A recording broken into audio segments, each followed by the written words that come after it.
very warm good evening to our viewers. Welcome to the Evening Review Show. I'm your host, Matthias Aufiko. Well, our neighbors, we call them our big brothers, South Africa that is, will on Saturday celebrate the 30th anniversary of the freedom and democracy. And for that, we have in studio High Commissioner to Namibia, Her Excellency Thenjiwe Mtintso. Your Excellency, good evening and welcome. Good evening, and thank you very much for having me. And good evening to your viewers. So it's indeed a pleasure having you here. Well, 3 decades down the line, South Africa is pretty much the big brother in SADC, holding everyone's hands. How has it been for the country? Well, the first thing is that we have to correct this perception or this vocabulary of South Africa as a big brother, because we're neither a big brother or a small brother. SADC, we're all brothers and sisters, we're siblings actually, especially with Namibia. We are brothers and sisters. So there's no big brother. But in terms of how we've been doing fairly well with all the challenges of new democracies and also all the challenges that face countries because of the geopolitics. We have been having that. And also we have been having challenges which are good challenges in a way, because they are challenges that go with the maturing of democracy, where, for instance, you find mushrooming of political parties, whereas when we started, we probably had only about 5 political parties. We also have been having challenges of it's sometimes easier to talk about the enemy and be able to destroy the enemy.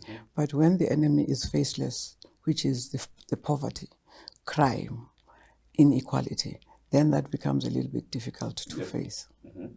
And 30 years down the line, many of those problems still persist. And of course, citizenry, people want to feel the impact to say, we've been independent for so long, somehow we must see change as far as the betterment of the living standards is concerned. Yes, and they are correct to want to get the change now, but unfortunately, there's been nowhere in the world where you take over a country like South Africa with that kind of apartheid that has been there for a long, long time. And colonialism, the combination of apartheid and colonialism is very difficult to then think that in a mere 30 years, you shall have reached Ganana if you're a Christian, or you shall have reached Uhuru. So it's understandable. But it's those challenges that the government is really faced with. And some of the challenges we do say as government that they are also self-created.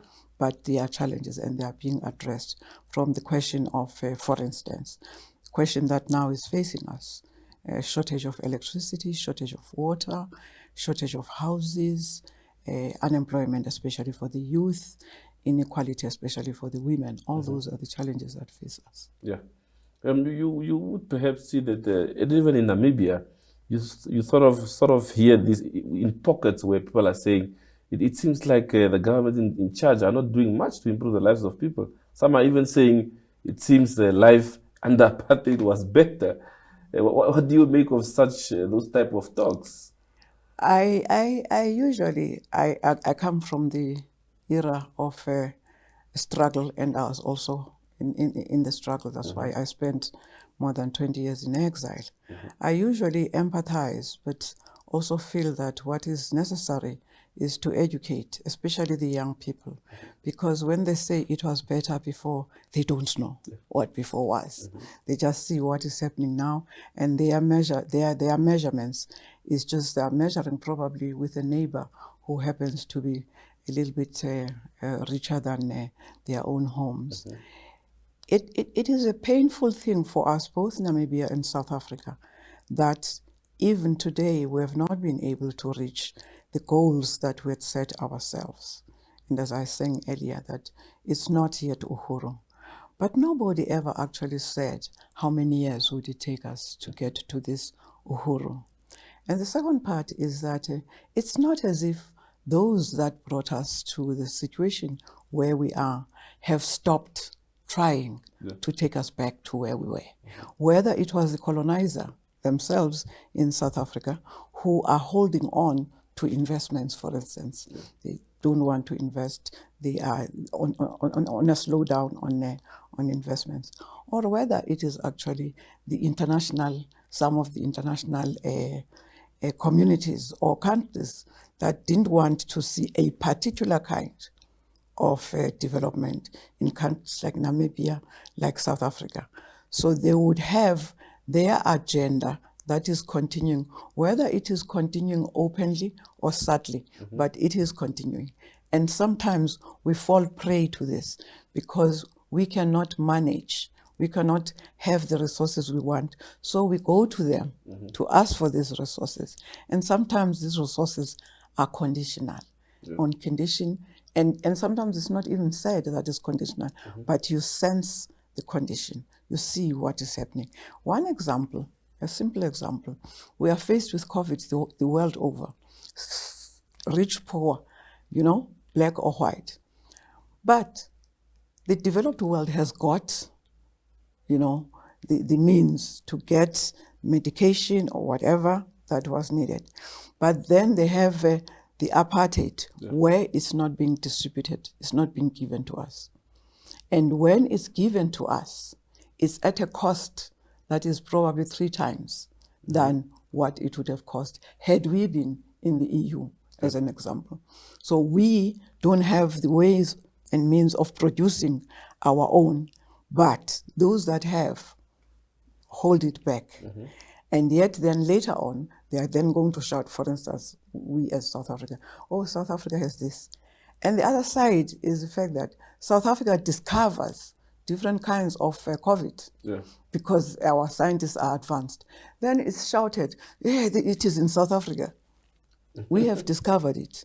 We are contributing to the world to say, look, there is also this strain of COVID. But no. So I'm just making an example that sometimes things are not as they look. Those who claim to be our friends are not necessarily 100% friends. They are friends for their own benefit. There are also talks to say, but and it really goes for a lot of African governments where people would say that people are in control of the country, so there's no one else to blame for the conditions on the ground.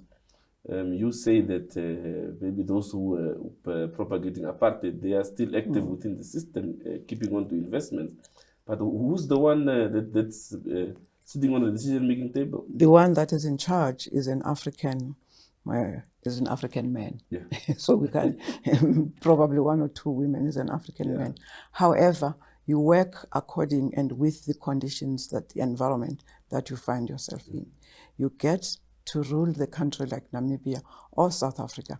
You find that much as you were fighting this apartheid, you did not know how entrenched it is, whether it is the mines, who owns the mines, who owns the minerals, who owns the factories, who owns anything. So you get your political freedom very quickly because it's quicker to go and vote. But when it comes to transfer of the real resources, you don't get this transferred. So, and you can't grab because you still need part of that expertise that produces those resources. So the way you are then going to be doing it is going to sound like you are moving very slowly, whereas you are moving strategically, because you don't necessarily, as other political parties say, want to kick out the previous colonizer or these Boers in our case. You don't really want to kick them out. Because, for instance, in our case, agriculture, commercial agriculture, is still largely in their hands because we didn't get the land. We didn't take the land. We needed them to still produce the food that we eat. Of course, Namibia and South Africa also had a number of BEE policies to sort of fast track the change, not just political, but also the economic, as far as economic freedom is concerned. But we've seen that they've not really produced the results that we wanted over there. I can speak for Namibia, and I cannot confidently speak for South Africa, but for Namibia I can. It's sort of these policies have not really transcended down to the ground to improve the lives of our people. Where did we perhaps not get things right in that sense? I think we're over ambitious with this BEE, that as long as you take Thenjiwe and put Thenjiwe in this company and that company and that company, you will live happily ever after. Whereas you actually needed to do a little bit of work in the companies themselves before you introduce this BEE, because you needed to transform just the decision making, just how everything is run, just for who it is being run. You needed to make sure that the playing field is level. Yeah. But we didn't. We just tended to look at quotas, how many. These people must get this, these people must get this. That's number one.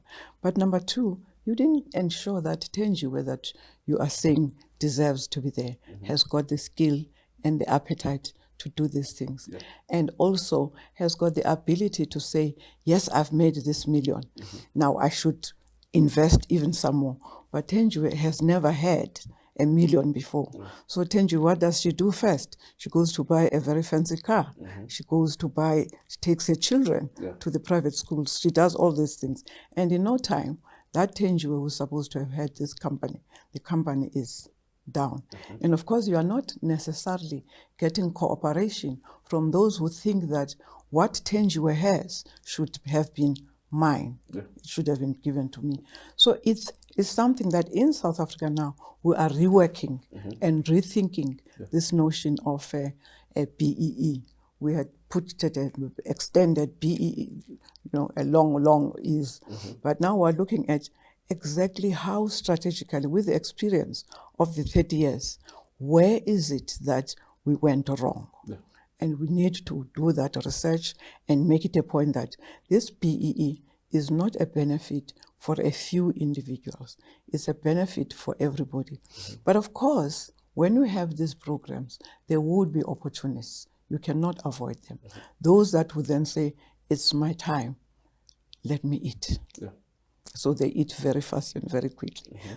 They may not be a majority, but some of them. And they mess up your bigger plan of ensuring that you are having this BEE. It is uplifting the whole, particularly the black community. So you lift as you rise.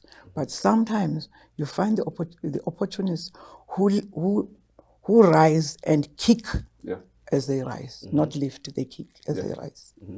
I want us to talk about the phenomenon of corruption when we come back from the short break. You've spoken about how certain people see it as, it's my time to let me eat now, instead of thinking of the bigger picture.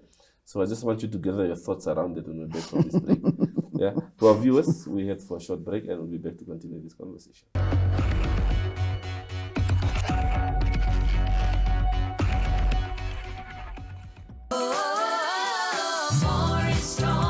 Say goodbye summer and hello savings with WB. Buy 2 liters Sunpick cooking oil for $64.99. 5 kg Sugar King white sugar for $87.99. 2 kg Nam milk or Maire for only $43.99 each. Huggies Dry Comfort jumbo packs for $199.99 each. And a pack of 8 one-ply twin saver toilet rolls for $42.99. Stay updated with the latest deals and more at www.vurmanbrok.com.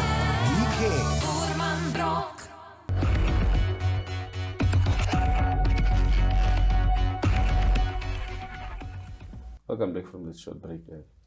Your Excellency, the issue of corruption and especially the management of public resources as far as that is concerned, we spoke about frameworks such as the BEE to really help uplift the poor in our society, in our respective societies. There's what they call, when they say leaders eat last.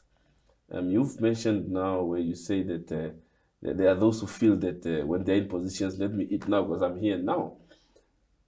How do we create that value system that we spoke when we were on the break, when we spoke off camera now? How do we create that value system where it's really entrenched in, especially the public officials, where it's entrenched to say, I'm here to serve?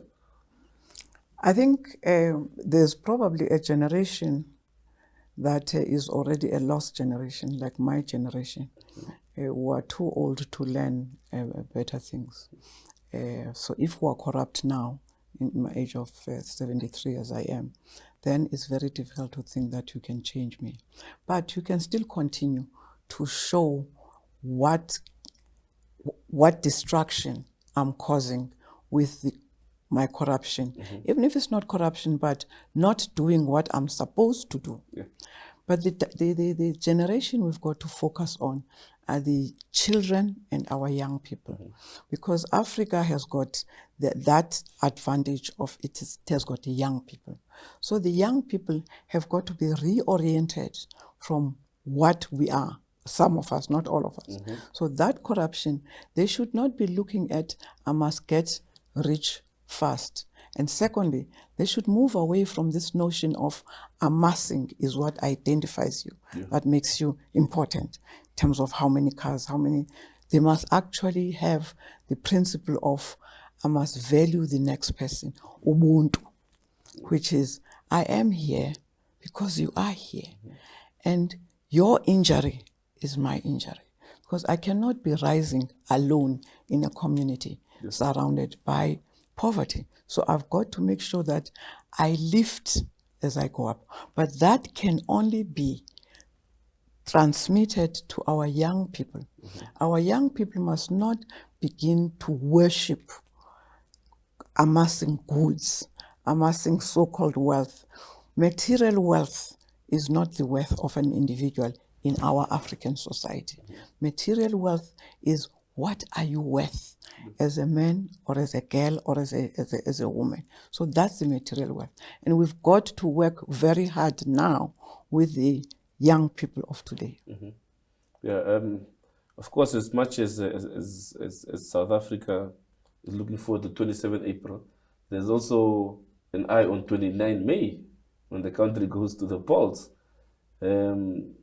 How do you see that playing out? And there's a lot of dynamics within the South African political arena at the moment. How do you see that playing out?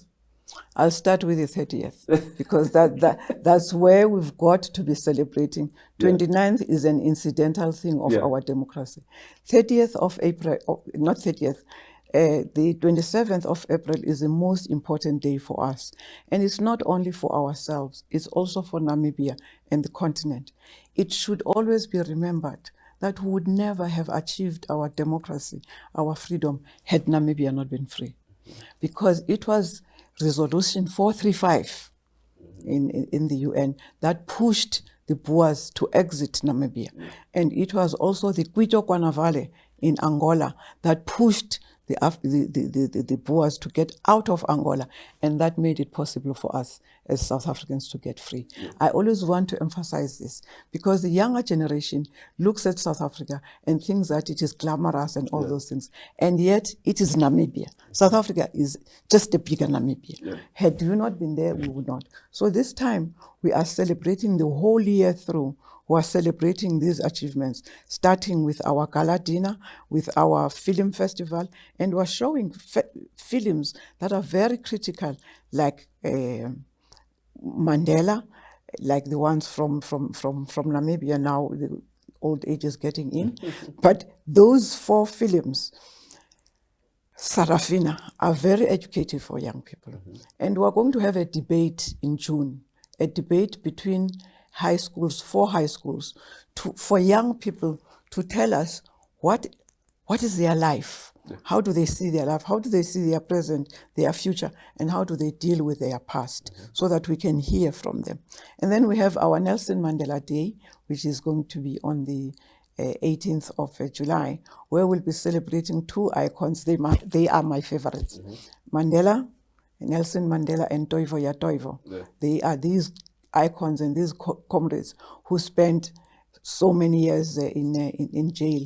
And as I was saying earlier on, one voted only when he was 76 for the first time, and the other voted when he was 66. We've got to learn, we've got to take that legacy. These people that had so much commitment, so much love for their people that they were even prepared to sacrifice. So, and after that, we'll then have the Women's Day, and we celebrate the advances that have been made by women and the contribution. Now, coming to the issue of elections, the 29th is a date. Democracy has introduced the fact that I can go and make a choice of who I think should lead me. And I can decide who should not lead me. And it's democracy that anyone, especially the young, should exercise because it's their right, because people died for it. So they should not undermine it. And for us in South Africa, it's really a hectic season because anyone and everyone, there are some that I look at, I say, is he convinced that he can lead this country? I mean, he can hardly lead his house. How is he going to lead the country? He has no clue. Yeah. But it's their democratic right. And we are convinced, some of us are convinced that, of course, the ruling party will still continue to rule because, of course, it's my government. Because, yes, there are things that it has not delivered. We talked about them. But no, there's not a single one who can come next to them. It is my view that no one can come next to them in terms of delivering our country. So we're looking forward to the 29th. One of the things that we're sure of, both government and opposition and everybody else, is going to be a free, fair election. Yeah. Everybody is going to go and make his or her mark, and we will have the results. Whoever wins will be having the responsibility of taking us further into our democracy, strengthening our democracy, uplifting our people, resolving some of the challenges, especially the challenge of poverty, inequality, and joblessness. Yeah. Of course, there's also been, especially from the young quarters, where they feel days such as Freedom Day, Independence Day, in our case, where they feel, what is there to celebrate? I'm a graduate, I'm jobless. Is there really anything to celebrate? What do you say to those? That is the most painful thing, even in South Africa. In South Africa, they've got even a tone. What's the big deal? Yeah. Look at me, I got a degree. What has it got me? It has got me nothing, which is quite true. Because when you go to school, even with ourselves, when you are going to school with one of the key things that you are going to better your life, better the life of your family and the community at large. And this is one of the things that whoever is going to come into government, come the 29th, they should take that challenge as number one, the joblessness, not particularly of educated people, but the joblessness, but also change the mentality of young people who are graduates, who think that there's going to be a delivery van that comes to deliver something in front of you, and not use their creativity that they should be having and say, with my degree, what is it that I can do, rather than wait for somebody to employ me? Yeah. I've got a degree, I'm empowered in this. Yes, I'm still staying in Kuku, but what can I do? Where are the entry points? Instead of depending only on, I hereby beg to apply for a job, because that's now, in these times, in my times probably it worked, but these current times, it's very few people that are going to get jobs because they've done this application. You've got to produce something and show the worth, and also yourself, not depend on a job for some creative entrepreneur yourself. It does not matter how small, but entrepreneurship. And you know what is funny is that when we were young, we used to sell apples in trains after school, collect some apples, some bananas and everything, and go in trains and sell. And that was entrepreneurship, because if you don't sell anything from those apples, you don't have money to carry to school the following day. Yeah. So that entrepreneurship should be in the minds of our educated children. Yeah. Well, Your Excellency, thank you very much for your time this evening. We wish you well for the celebration, the festivities, and also a free, fair, and peaceful elections on the 29th. Thank you very much. No, we're going to have that. All the best. We wish Namibia the same. Thank you. Well, to our viewers, that's it from the Evening Review team. See you again tomorrow, same time, same place.